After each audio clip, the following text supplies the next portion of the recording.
नमस्कार. आपलं स्वागत आहे एस के एज्युकेशन ऑनलाईन लर्निंग प्लॅटफॉर्मवर. आज आपण बालमानसशास्त्र आणि अध्यापनशास्त्र या विषयामध्ये सर्वात महत्त्वाचा जो घटक आहे तो म्हणजे उपपत्ती. उपपत्ती या घटकावर आधारित प्रश्न आपल्याला टीईटी असो किंवा टेट असो यामध्ये विचारलेच जातात. खूप महत्त्वाचा टॉपिक किंवा महत्त्वाचा घटक आहे, ज्यामध्ये आपल्याला त्यावर आधारित प्रश्न हे विचारलेच जातात. उपपत्ती म्हणजे काय?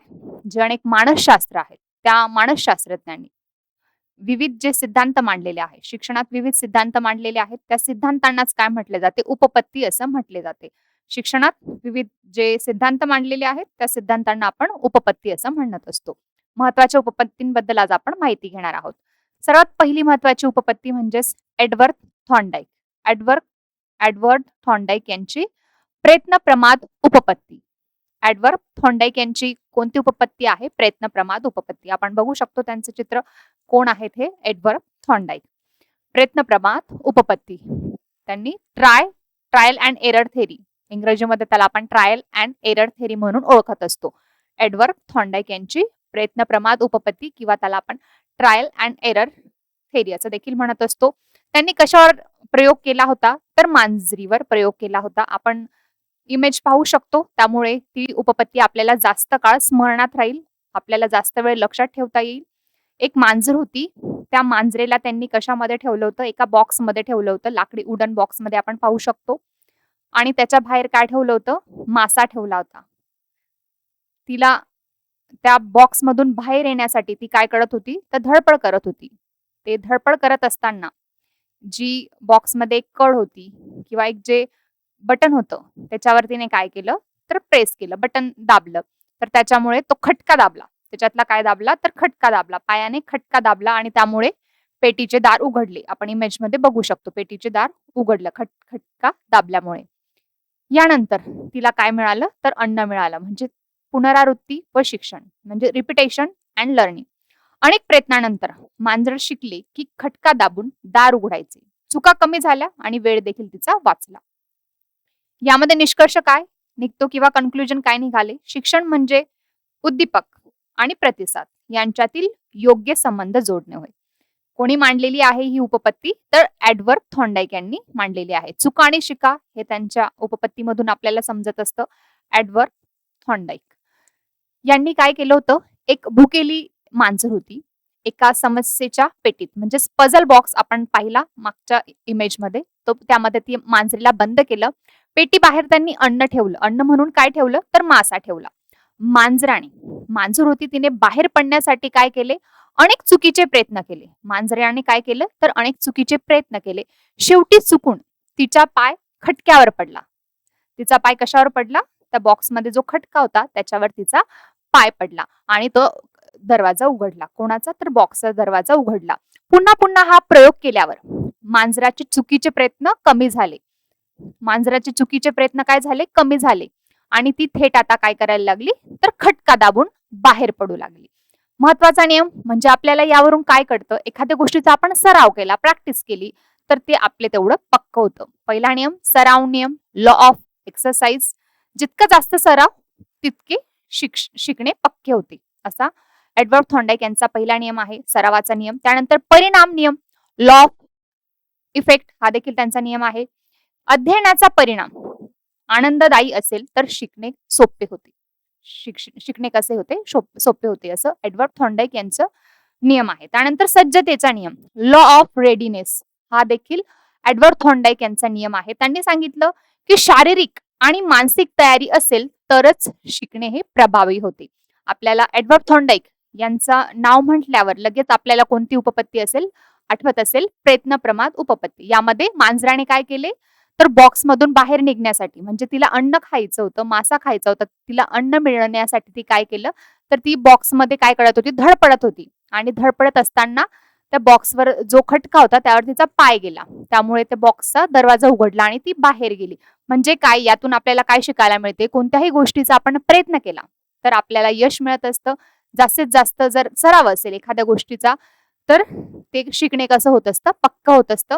यानंतर शारीरिक आणि मानसिक तयारी असणं देखील तेवढंच महत्वाचं असतं एडवर्ड थॉर्नडाईक यांच्या उपपत्तीनुसार. आणि परिणामाचा नियम देखील एडवर्ड थॉर्नडाईक यांचा आहे. यानंतर पुढची जी उपपत्ती आहे ही देखील आपल्यासाठी महत्वाची आहे. इव्हॉन पावलॉव यांची कोणती उपपत्ती आहे? अभिजात अभिसंधान उपपत्ती, क्लासिकल कंडिशनिंग प्रयोग. आपल्याला जोड्या लावा स्वरूपात जर प्रश्न आला, कोणत्या मानसशास्त्रज्ञांनी कोणती उपपत्ती मांडलेली आहे? इव्हॉन पावलॉव यांची कोणती उपपत्ती आहे? तर अभिजात अभिसंधान उपपत्ती आहे. यामध्ये आपण इमेज मध्ये पाहू शकतो. इव्हॉन पावलॉव यांनी कोणती उपपत्ती मांडलेली आहे? अभिजात अभिसंधान उपपत्ती. कुत्र्यावर त्यांनी प्रयोग केलेला आहे. आपल्याला दिसत असेल, प्रयोग सुरू करण्यापूर्वी त्यांनी काय केलं होतं? कुत्रा, त्याच्या समोर एक मांस ठेवलं होतं. त्यानंतर एक प्रयोगासाठी त्याच्या समोर एक चंचुपात्र देखील, चंचुपात्र नाही म्हणणार, एक बीकर ठेवला होता. त्यानंतर अन्न आणि कुत्र्याची लाळ. दुसऱ्या इमेज मध्ये आपण पाहू शकतो घंटा आणि कुत्र्याची प्रतिक्रिया. यामध्ये त्यांनी नैसर्गिक उद्दीपक आणि कृत्रिम उद्दीपक यांचा काय केलेला आहे? तर अभ्यास करून हा प्रयोग त्यांनी दाखवलेला आहे. यामध्ये या प्रयोगावरून त्यांना काय निष्कर्ष मिळाला किंवा कन्क्लुजन काय निघाले? अभिजात अभिसंधान म्हणजे तटस्थ उद्दीपक म्हणजेच घंटा आहे तिथं आणि स्वाभाविक प्रतिसाद म्हणजे लाळ यांच्यात तयार करणे. या उपपत्तीवरून आपल्याला काय शिकायला मिळते ते आपण आता पुढे अभ्यासणार आहोत. कोणाची उपपत्ती आहे? इव्हॉन पावलॉव यांची उपपत्ती अभिजात अभिसंधान उपपत्ती. पावलॉव यांनी कुत्र्यावर प्रयोग केला. इव्हॉन पावलॉव यांनी कशावर प्रयोग केला? कुत्र्यावर प्रयोग केला. कुत्र्याला अन्न दाखवल्यावर त्याच्या तोंडातून काय? तर लाळ गळायची. काय गळायची? तर लाळ गळायची. म्हणजे ही नैसर्गिक प्रतिक्रिया आहे. नंतर त्याची अन्न देण्यापूर्वी त्यांनी काय केलं? अन्न देण्यापूर्वी दररोज घंटी वाजवण्यास सुरुवात केली. कुत्र्याला अन्न देण्यापूर्वी ते रोज पहिले घंटी वाजवायचे. काही दिवसांनी फक्त घंटीचा आवाज ऐकून कुत्र्याच्या तोंडातून लाळ यायची किंवा तोंडातून लाळ गळू लागली. मुख्य संकल्पना काय आहे इव्हॉन पावलॉव यांची? येथे नैसर्गिक उद्दीपक, जो नैसर्गिक उद्दीपक म्हणजेच अन्न, नैसर्गिक उद्दीपकाची जी जागा घेतली ती कोणी घेतली? तर कृत्रिम उद्दीपकाने म्हणजेच घंटीने घेतली. यालाच काय म्हणतात? अभिसंधान, कंडिशनिंग. कंडिशनिंग म्हणतात यालाच अभिसंधान. नैसर्गिक उद्दीपकाची जागा कृत्रिम उद्दीपकाने घेणे यालाच काय म्हटले जातात? अभिसंधान असे म्हटले जाते. वर्गात विद्यार्थ्यांना चांगल्या सवयी लावाव्यात किंवा वर्गामध्ये विद्यार्थ्यांना चांगल्या सवयी लावायच्या असतील तेव्हा या उपपत्तीचा वापर होतो. इव्हॉन पावलॉव यांची कोणती उपपत्ती आहे? अभिसंधान उपपत्ती. आपण बघू शकतो अभिसंधान, अभिजात अभिसंधान उपपत्ती कोणाची आहे? इव्हॉन पावलॉव. कुत्र्यावर त्यांनी प्रयोग केला होता. सुरुवातीला ते कुत्र्यासमोर फक्त अन्न ठेवायचे. नंतर काही कालावधीनंतर काय करायचे? ते अन्न ठेवण्यापूर्वी ते घंटा किंवा घंटी वाजवायचे आणि घंटी वाजवल्यानंतर त्या कुत्र्याच्या तोंडातून ऑटोमॅटिक किंवा आपोआप काय व्हायचं? तर लाळ गळायची. म्हणजेच नैसर्गिक जो उद्दीपक होता, जे रिस्पॉन्स होता नैसर्गिक, त्याची जागा कोणी घेतली? तर कृत्रिम उद्दीपकाने घेतली. या प्रयोगावरून आपल्याला समजतं. म्हणजे स्टुडंट्स किंवा विद्यार्थ्यांना चांगल्या सवयी लावायच्या असतील तर त्यासाठी या मेथडचा किंवा या पद्धतीचा वापर आपण करू शकतो. यानंतर पुढची उपपत्ती आहे BF स्किनर यांची साधक अभिसंधान उपपत्ती. BF स्किनर आपण बघू शकतो. BF स्किनर यांची साधक अभिसंधान प्रयोग आहे किंवा उपपत्ती आहेत. BF Skinner operant conditioning experiment. Operant conditioning experiment आहे. साधक अभिसंधान प्रतिक्रिया. यामध्ये कृती आणि प्रतिसाद, यानंतर परिणाम, यानंतर प्रबलन. कृतीची पुनरावृत्ती ती वाढते म्हणजे शिकण्याची प्रतिक्रिया. यामध्ये त्यांनी एक बॉक्स तयार केला होता. त्याला स्किनर बॉक्स म्हणून ओळखले जाते आणि त्यामध्ये त्यांनी ब्लॅक उंदीर नाही तर व्हाईट उंदीर किंवा व्हाईट कलरचा किंवा पांढऱ्या कलरचा, सफेद कलरचा उंदीर त्यांनी वापरला होता. ही स्लाइड व्हाईट होती म्हणून त्यावर आपण ब्लॅक उंदीर दाखवले आहे. त्यांनी त्यांच्या प्रयोगामध्ये व्हाईट किंवा पांढऱ्या कलरचा उंदीर वापरला होता. त्यांनी अशी पेटी तयार केली होती. त्या पेटीमध्ये त्यांनी सिग्नल्स दिले होते, रेड, येलो. यानंतर अन्न वितरणाची व्यवस्था अशा पद्धतीने होती आणि यामध्ये काय होते? अन्नाची त्यांनी काय केली होती? तर उंदराने तरफ दाबली म्हणजेच अन्न मिळायचे. ही तरफ, हे काय आहे? तरफ. उंदराने ती तरफ दाबली की काय मिळायचं? तर उंदराला अन्न मिळायचं. ध्वनिवर्धक होता आणि पेटी होती. फक्त आपल्याला काय लक्षात ठेवायचं आहे? BF स्किनर यांनी उंदरावर प्रयोग केला होता असं आपण लक्षात ठेवू शकतो. आणि साधक अभिसंधान उपपत्ती. स्किनर यांनी उंदीर आणि उंदीरावर देखील त्यांनी प्रयोग केले आणि कबुतरांवर देखील प्रयोग करण्यासाठी स्किनर बॉक्स तयार केला होता. भुकेलेल्या उंदराने किंवा भुकेलेल्या उंदराने पेटीत फिरताना चुकून एक लिव्हर बटन दाबले, तेव्हा त्याला अन्नाचा तुकडा मिळाला. काय मिळाला? अन्नाचा तुकडा मिळाला. अन्न मिळाल्यामुळे प्रबलन काय झालं, तर उंदराने पुन्हा पुन्हा ते बटन दाबणे शिकले. म्हणजे जे स्किनर बॉक्स होता त्यामध्ये जे बटन होतं ते बटन दाबल्यामुळे उंदराला काय मिळत होतं? अन्न मिळत होतं. म्हणजे त्याला समजलं की हे बटन दाबलं की आपल्याला काय मिळतं? अन्न मिळतं. म्हणून तो पुन्हा पुन्हा बटन दाबायला लागला आणि त्याला काय मिळालं? तर अन्न मिळायला लागलं.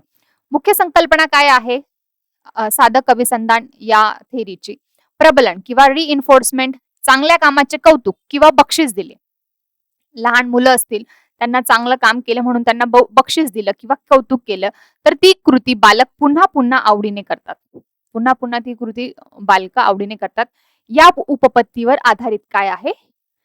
क्रमान्वित अध्ययन किंवा प्रोग्राम्ड लर्निंग पद्धती विकसित झालेली आहे. कोणाची उपपत्ती आहे ही? BF स्किनर यांची. कोणती उपपत्ती आहे? साधक अभिसंधान उपपत्ती, BF स्किनर. स्किनर बॉक्स त्यामध्ये त्यांनी उंदीर आणि कबूतर यांच्यावर प्रयोग केलेले आहेत आणि त्याद्वारे आपल्याला समजवलं आहे की एखादे जेव्हा स्टुडंट्स असतील, बालक असतील, त्यांचे जर कौतुक केलं, त्यांना बक्षीस दिलं तर काय होईल? तर त्यामुळे ते चांगलं जे काम आहे, कृती आहे ते करतील, असं BF स्किनर यांच्या साधक अभिसंधान उपपत्तीवरून आपल्याला कळतं. यानंतर पुढची उपपत्ती जीन पियाजे. जीन पियाजे आपण पाहू शकतो यांना. जीन पियाजे यांची बोधात्मक विकास उपपत्ती आहे. बोधात्मक विकास उपपत्ती कोणाची आहे? तर जीन पियाजे यांची आहे. Cognitive development theory. Cognitive development theory कोणाची आहे? जीन पियाजे यांची आहे. यामध्ये त्यांनी पियाजे स्टेजेस ऑफ कॉग्नेटिव्ह डेव्हलपमेंट 4 प्रकारच्या स्टेजेस त्यांनी सांगितले आहे. कोणी? तर पियाजे यांच्या 4 स्टेजेस आहेत कॉग्नेटिव्ह किंवा बोधात्मक विकासाच्या. A journey from birth to adolescence. Stage पहिली सेन्सोरीमीटर आहे. दुसरी स्टेज प्री ऑपरेशनल आहे. तिसरी स्टेज आहे कॉन्क्रीट ऑपरेशनल स्टेज आहे. चौथी स्टेज आहे फॉर्मल ऑपरेशनल स्टेज आहे. आपण बघू शकतो स्टेज 1 सेन्सरी मोटर म्हणजेच आपल्या ज्ञानेंद्रियाद्वारे पहिल्या स्टेज मध्ये बालक काय करतो? तर नॉलेज मिळत असतो. यामध्ये वय किती असतं? जन्मापासून तर 2 वर्षापासून. सेन्सरी मोटरची पहिली स्टेज आहे. यामध्ये learn through sense and motor actions. लहान बाळ कशाने शिकत असतं? तर सेन्सेस म्हणजे ज्ञानेंद्रियांद्वारे आणि मोटर ऍक्शन्सद्वारे. Develop object performance. यानंतर स्टेज सेकंड मध्ये प्री ऑपरेशनल स्टेज. यामध्ये वय किती असतं? 2 वर्ष ते 7 वर्षापर्यंत. Use symbols and language. काय वापरतात ते? सिम्बॉल्स, चिन्हांचा आणि भाषेचा वापर करायला लागतात. Egocentric thinking. Sees world only from their perspective. त्यांच्याच दृष्टीने ते जग पाहत असतात. Engaging in pretend play. 2 ते 7 वर्ष जे वय असतं ते प्री ऑपरेशनल स्टेज असतं. पियाजे यांनी सांगितलेलं आहे. यानंतर कॉन्क्रीट ऑपरेशनल स्टेज असते तिसरी, एज 7 ते 11 मध्ये. Think logically about concrete events. Understand conservation volume आणि नंबर मधला फरक त्यांना कळायला लागतो. त्यानंतर बिगिंग टू इम्फेसाइज. यानंतर चौथी स्टेज आहे फॉर्मल ऑपरेशनल स्टेज आहे. 11 वर्ष आणि त्याच्या पुढचं वय. Abstract and scientific reasoning. त्यानंतर hypothetical thinking, solve complex problem. अशा पद्धतीच्या या 4 स्टेज पियाजे यांनी सांगितल्या आहेत. मराठीमध्ये आपण त्यांना चांगल्या पद्धतीने समजून घेऊया. पियाजे यांनी ज्या स्टेजेस सांगितल्या आहेत त्या. पियाजे यांचं काय म्हणणं आहे? मूल जसं जसं मोठे होते तशी त्याची विचार करण्याची आणि समजून घेण्याची क्षमता कशी बदलत जाते. जीन पियाजे यांचं म्हणणं आहे.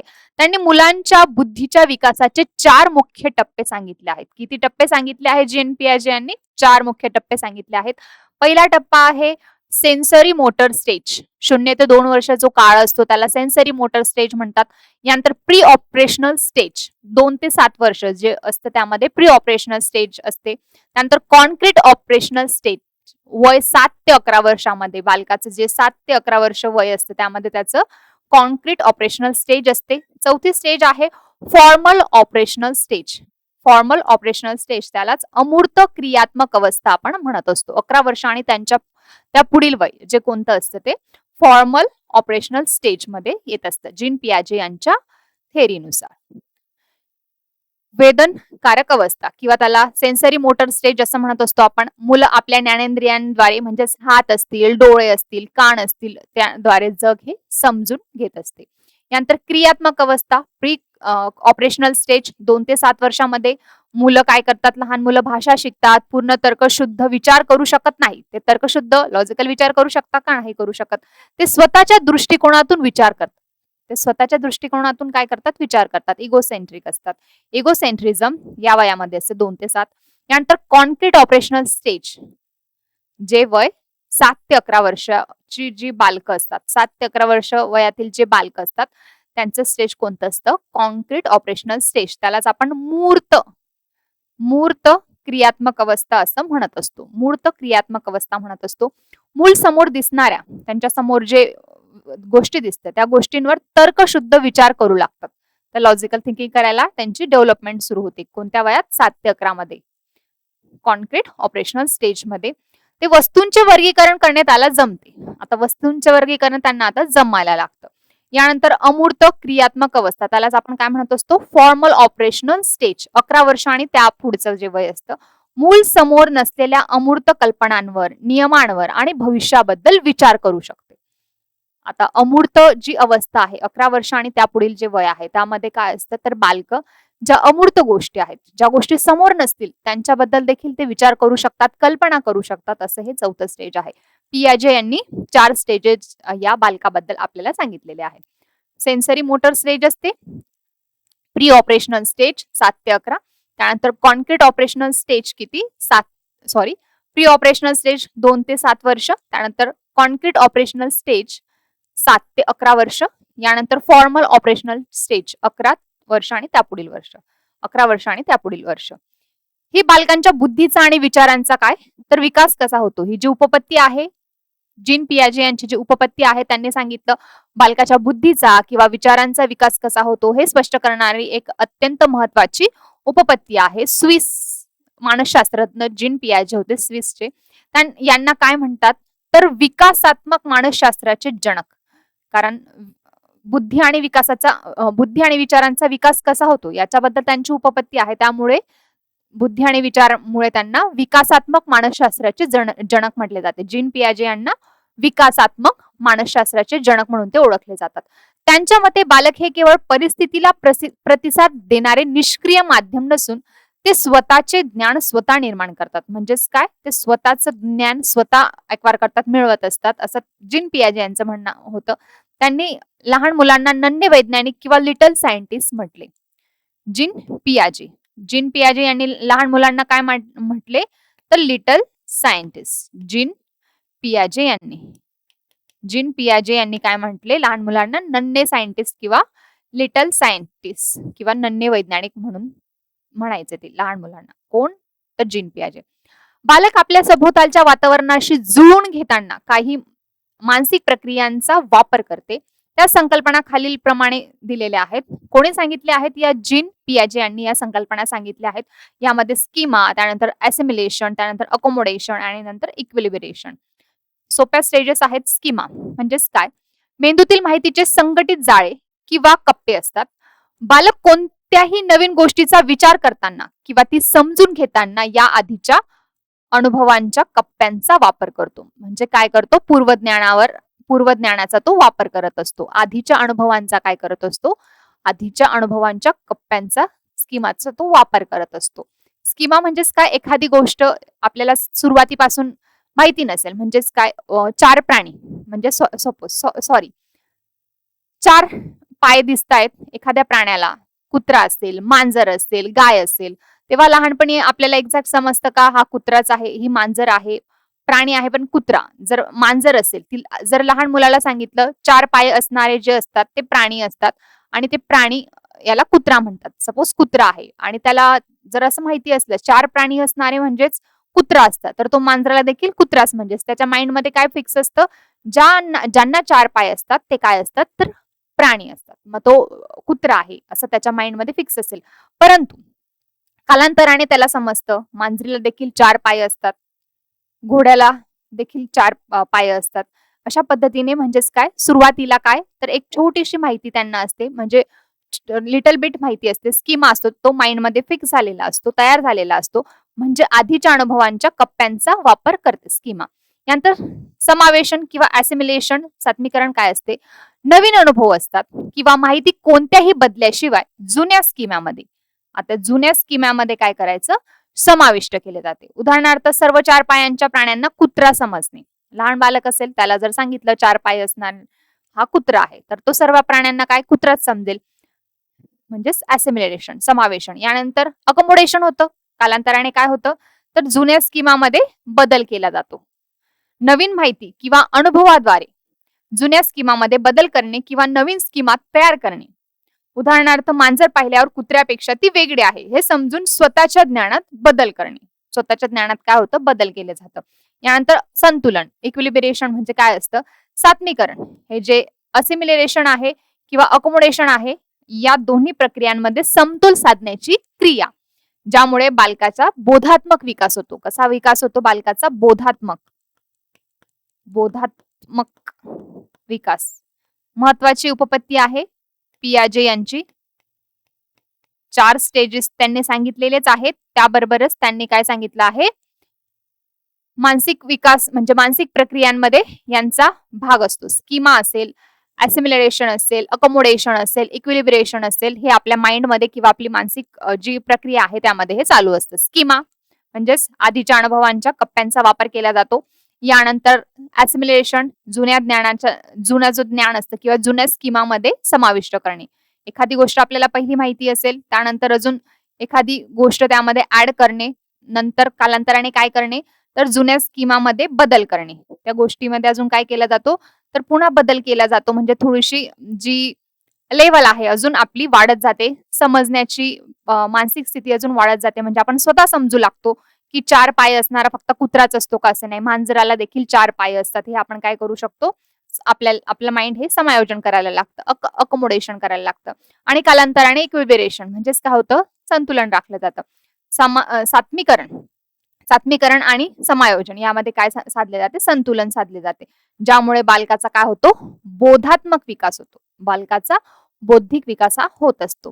पियाजे यांच्याबद्दलची आपण माहिती आता पाहिलेली आहे. आता पुढचे जे उपपत्ती आहे, लेव व्हायगोस्की यांची कोणती उपपत्ती आहे तर सामाजिक आणि सांस्कृतिक दृष्टिकोन, सोशिओ कल्चर थेरी. आपण बघू शकतो लेव व्हायगोस्की यांची कोणती उपपत्ती आहे, सामाजिक सांस्कृतिक उपपत्ती. त्यालाच आपण सोशिओ कल्चर थेरी असं म्हणत असतो. लेव व्हायगोस्की सामाजिक सांस्कृतिक दृष्टिकोन, यामध्ये सामाजिक संवादावर त्यांनी भर दिलेला आहे. MKO अधिक जाणकार व्यक्ती, याच्याबद्दल त्यांनी माहिती सांगितली आहे. ZPD समीपस्थ विकासाचे क्षेत्र, स्कॅप फोल्डिंग बद्दल माहिती सांगितली आहे. भाषा आणि विचार यांच्याबद्दलची माहिती लेव व्हायगोस्की यांनी सांगितलेली आहे. यामध्ये सामाजिक संवाद, मुले इतरांशी संवाद साधून शिकत असतात. ज्ञान सामाजिक देवाणघेण्यातून येत असतं. ज्ञान कशातून, नॉलेज कशातून येत असतं तर सामाजिक देवाणघेवाणातून नॉलेज मिळत असतं, असं लेव व्हायगोस्की या मानसशास्त्रज्ञांचं म्हणणं होतं. सामाजिक सांस्कृतिक सिद्धांत त्यांनी मांडलेला आहे. अधिक जाणकार व्यक्ती म्हणजे शिकणाऱ्यापेक्षा अधिक जाणकार व्यक्ती, उदाहरणार्थ शिक्षक असतील, पालक असेल, मित्र असतील. त्यानंतर स्कॅप फोल्डिंग, यामध्ये काय असतं, इनर म्हणजेच काय असतं, मदत मिळाल्यास साध्य करता येणारी पातळी. आपण स्वतः काय करू शकतो त्यापेक्षा आपल्याला जर कोणी मदत केली तर मदत मिळाल्यावर ते साध्य करता येण्याची पातळी. यानंतर स्कॅप फोल्डिंग हे काय असतं, मुलं शिकल्यावर मदत काढून घेणे. शिकताना दिलेली हंगामी मदत, सुरुवातीला त्यांना काही हेल्प करावी लागते, नंतर कालांतराने ते स्वतः करू लागतात, त्याला स्कॅप फोल्डिंग. यानंतर भाषा आणि विचार, भाषा हे विचारांचे साधन आहे. खाजगी भाषण असेल, स्वतःशी बोलणे असेल, विकासासाठी कसे आहे, महत्वाचे आहे. फक्त आपल्याला काय लक्षात ठेवायचं आहे, विकास हा सामाजिक आणि सांस्कृतिक संदर्भात घडतो, असं कोणी सांगितलं, वायगोत्स्की.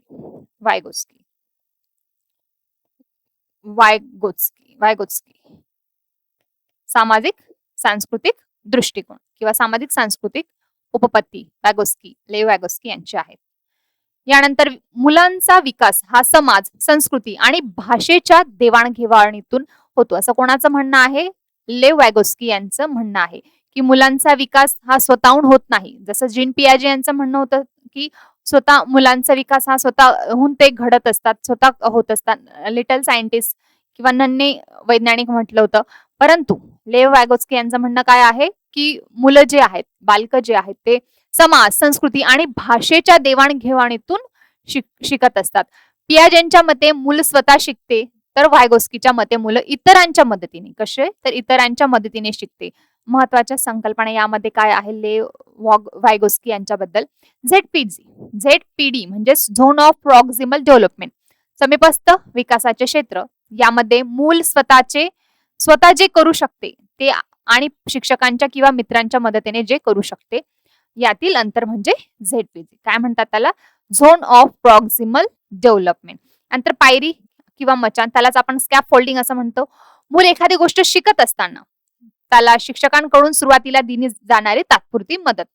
स्कॅप फोल्डिंग आपण लक्षात ठेवू शकतो की तात्पुरती काय असते? हेल्प असते, मदत असते.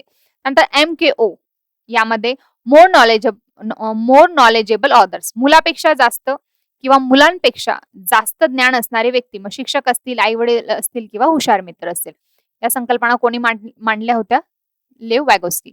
लेव वॅगोस्की यांची सामाजिक सांस्कृतिक उपपत्ती आहे.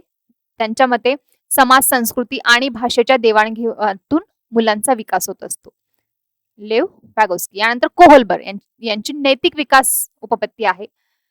लॉरेन्स कोहलबर्ग यांची नैतिक विकास उपपत्ती किंवा मॉरल डेव्हलपमेंट थेरी. कोहलबर्ग यांची उपपत्ती कोणती आहे? तर नैतिक विकास उपपत्ती. मुलांमध्ये योग्य आणि अयोग्य काय हे समजण्यासाठी नैतिकता क्षमता कशी विकसित होते, नैतिकता किंवा मॉरलिटी कशी डेव्हलप होते याबद्दल कोणी सांगितलं आहे? कोहलबर्ग यांनी. हे कोहलबर्ग यांनी सांगितले. यासाठी त्यांनी हाइन्सची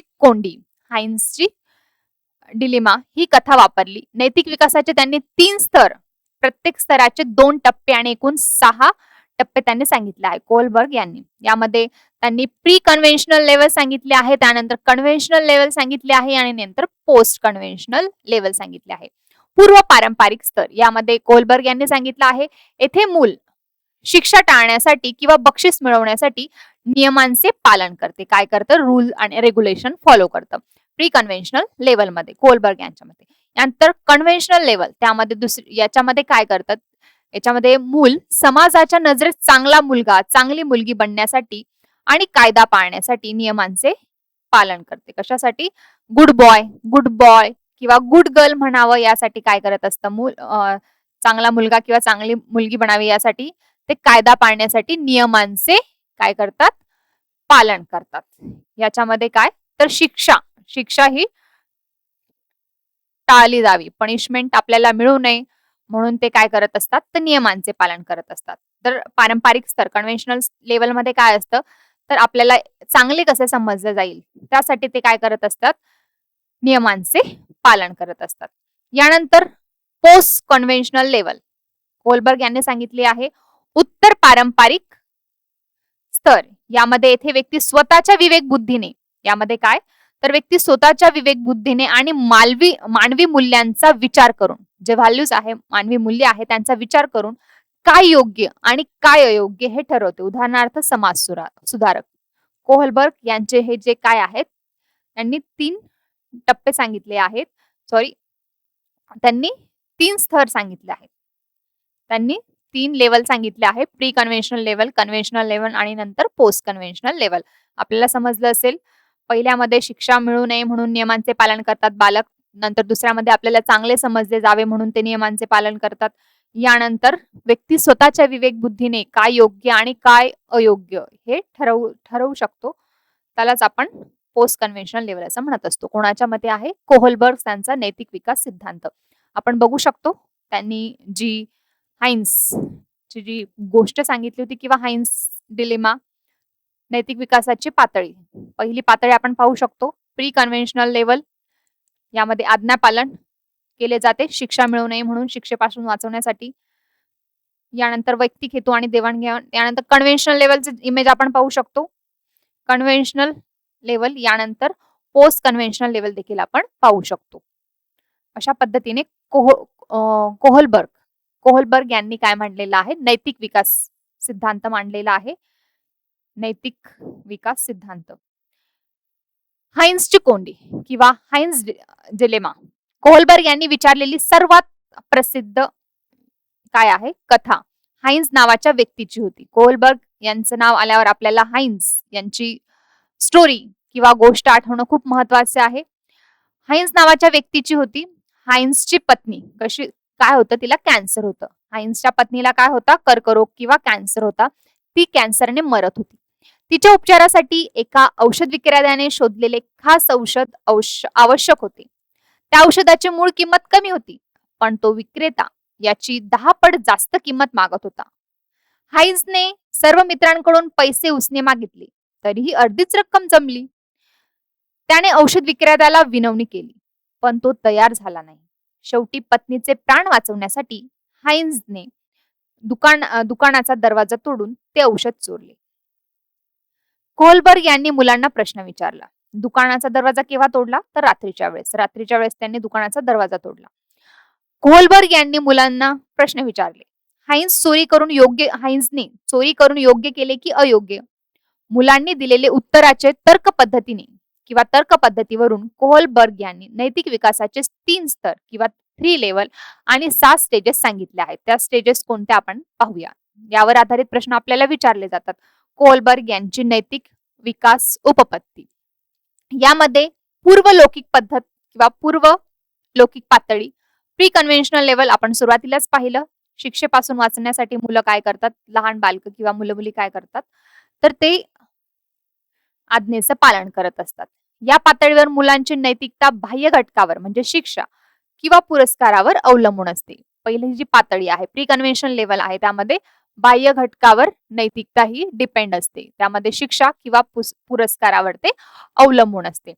त्यामधील पहिला टप्पा प्री कन्व्हेन्शनल लेवल मधील पहिला टप्पा आहे आज्ञापालन आणि शिक्षा अभिमुखता, ऑबिडियन्स अँड पनिशमेंट. मुलं शिक्षेपासून वाचण्यासाठी मोठ्यांच्या आज्ञा पाळतात. उदाहरणार्थ, मी चोरी करणार नाही कारण पकडलो गेलो तर पोलीस मारतील, असे त्यांच्या मनात भीती असते. म्हणजे आज्ञापालन आणि शिक्षा अभिमुखता हा पहिला टप्पा आहे. यानंतर दुसरा टप्पा अहंकार किंवा देवाणघेवाण वृत्ती, इंडिव्हिज्युअलिझम अँड एक्सचेंज. स्वतःचा स्वार्थ किंवा गरज पूर्ण करण्यासाठी किंवा गरज पूर्णावर काय करत असतात? ते भर देतात. तू माझी पेन्सिल दिलीस तरच मी तुला माझे पुस्तक देईल. जर तू मला माझी पेन्सिल दिलीस तरच मी तुला माझे पुस्तक देईल. हे कोणता टप्पा आहे? तर दुसरा टप्पा आहे. आपण लहान मुलांमध्ये हा स्टेजेस पाहिलेल्या असतील. प्री कन्व्हेन्शनल लेवल आहे. यामध्ये 2 टप्पे. पहिला टप्पा आज्ञापालन, ऑबिडियन्स आणि पनिशमेंट. दुसरा टप्पा आहे इंडिव्हिज्युअलिझम अँड एक्सचेंज. यानंतर कन्व्हेन्शनल लेवल, कोहलबर्ग यांनी सांगितलेली दुसरी लेवल कोणती आहे? Conventional level. या पातळीवर मूल समाजाचे नियम, कुटुंब आणि संस्कृतीच्या अपेक्षानुसार विचार करतं. म्हणजे समाजाला काय वाटतं, कुटुंबाला काय वाटतं, संस्कृतीनुसार ते काय करत असतात तर विचार करू लागतात. Conventional level. यामध्ये 2 टप्पे आहेत. चांगला मुलगा, चांगली मुलगी अभिमुखता, गुड बॉय, नाईस गर्ल. इतरांची वाहवा मिळवणे किंवा समाजात आपली प्रतिमा चांगली ठेवणे यासाठी मुलं काय करतात? नैतिक वर्तन करतात. त्यामधील जो चौथा टप्पा आहे लौकिक पातळीमधील कायदा आणि सुव्यवस्था राखणे, लॉ अँड ऑर्डर. सामाजिक नियम आणि कायद्यांचे पालन करणे हे आपले कर्तव्य आहे असे मुलाला वाटते. उदाहरणार्थ, कायद्याचे उल्लंघन करणे नेहमीच चुकीचे आहे असं मुलांना वाटत होतं. यानंतर तिसरी जी पातळी आहे, तिसरी लेवल आहे पोस्ट कन्व्हेन्शनल लेवल.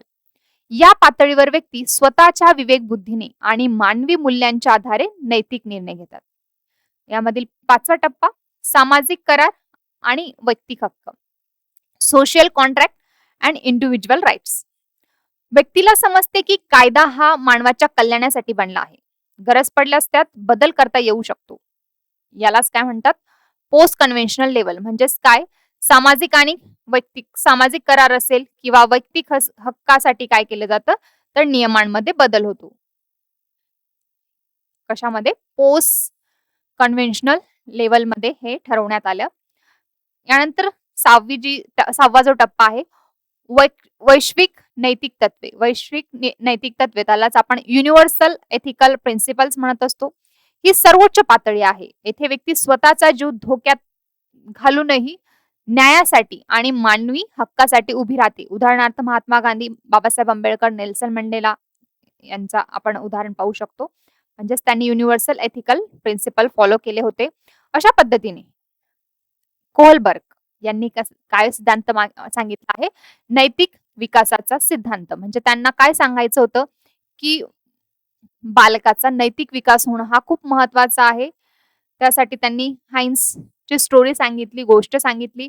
त्या गोष्टीमध्ये काही विद्यार्थ्यांनी सांगितलं, काही मुलांनी सांगितलं की चोरी करणं योग्य आहे. परंतु काही विद्यार्थी सांगत होते की चोरी करणं हे चुकीचं आहे, कारण ते आज्ञेचं हे काय करत आहे, नियमांचं उल्लंघन झालेलं आहे, उल्लंघन करत आहे.